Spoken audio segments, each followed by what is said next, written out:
وضعیت این روزای ما داستان تفاوت یه موی باریک بین صبر و تحمل توی روانشناسی.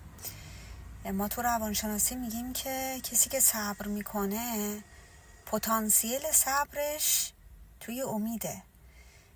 کسی که تحمل میکنه پتانسیل تحملش توی خشمه.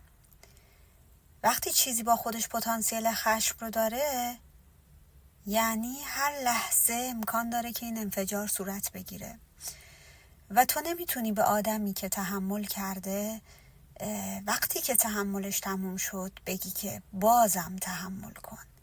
به کسی که صبر کرده میتونی اینو بگی، ولی به کسی که تحمل کرده دیگه نمیتونی اینو بگی، چون اصلا روح و روانش اینو نمیپذیره، نمیتونه درک کنه، چون خسته است، چون ناامیده.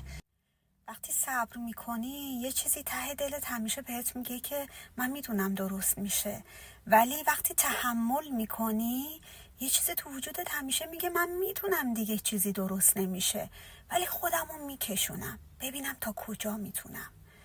بعد از یه جایی به بعد دیگه نمیتونی، هر اتفاقی هم که بیفته دیگه نمیتونی، روحت نمیکشه.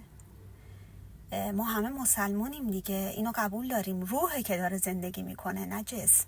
وقتی روحت نمیکشه به جسمت میگه بابا لعنتی یه کاری برای من بکن، من دیگه نمیکشم، نمیتونم این تن پر از زخم و غم و غصه و خستگی تو رو با خودم بکشونم.